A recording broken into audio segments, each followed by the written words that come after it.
இந்த 3 மணி ஜெபத்தை தொடர்ந்து 7 நாள் சொல்லுங்கள். நீங்கள் மனதில் நினைத்த காரியத்தை இயேசு உங்களுக்கு செய்வார். நம்பிக்கையோடு ஜெபியுங்கள்.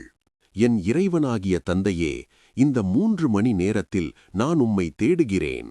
என் மனதில் உள்ள சோர்வை நீக்கி சமாதானத்தை எனக்கு அருளும். கர்த்தரே, என் வாழ்க்கையில் திறக்க வேண்டிய கதவுகளை திறந்து எனக்கு ஆசீர்வாதங்களை அழிப்பீராக. இன்று நான் சந்திக்கும் பிரச்சனைகளில் கிருபை எனக்கு போதுமானதாக இருக்கட்டும். கர்த்தரே, என் குடும்பத்திலும் என் வீட்டு வாசலையும் என் குழந்தைகள், என் வேலை, என் பயணங்கள் எல்லாவற்றையும் இரத்தத்தால் மூடிவிடும். இப்போது என் சிதைக்கு பலமும் என் இதயத்திற்கு நிம்மதியும் என் வாழ்விற்கு வழிகாட்டுதலும் அருளும். இந்த நாளை வெற்றியடைய எல்லா மகிமையும் உமக்கே. ஆமேன். மனதில் நினைத்த காரியத்தை ஒப்புக்கொடுக்கவும். சேசுவே, நீர் மரித்தீர். மரணத்திலிருந்து சீவியத்தின் சுனை ஆன்மாக்களுக்காக பொங்கிப் பாய்ந்தது. உலகம் முழுவதற்கும் இரக்கத்தின் கடல் திறக்கப்பட்டது.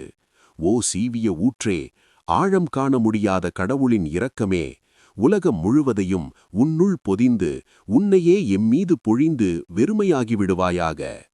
சேசுவின் இருதயத்திலிருந்து இரக்கத்தின் ஊற்றாக பொங்கிப் பாய்ந்த இரத்தமே, தண்ணீரே, உம்மீது என் நம்பிக்கையை வைக்கிறேன்.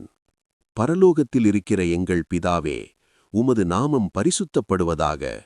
உமது ராஜ்யம் வருக. உம்முடைய சித்தம் பரலோகத்தில் செய்யப்படுவது போல பூமியிலும் செய்யப்படுவதாக. எங்கள் அன்றாட உணவை இன்று எங்களுக்குத் தாரும். எங்களுக்கு தீமை செய்தவர்களை நாங்கள் மன்னிப்பது போல எங்கள் பாவங்களையும் மன்னியும். எங்களை சோதனைக்குட்படுத்தாதேயும், எங்களை தீமையிலிருந்து எங்களை விடுவித்தருளும். ஆமேன். அருள் நிறைந்த மரியே வாழ்க. ஆண்டவர் உன்னுடனே, பெண்களுக்குள் பேறு பெற்றவள் நீயே. உம்முடைய திருவயிற்றின் கனியாகிய இயேசுவும் அசீர் பெற்றவரே. அசிஷ்ட மரியே, கடவுளின் தாயே, பாவிகளான எங்களுக்காக இப்போதும் எங்கள் மரண நேரத்திலும் வேண்டிக் கொள்ளும். ஆமேன்.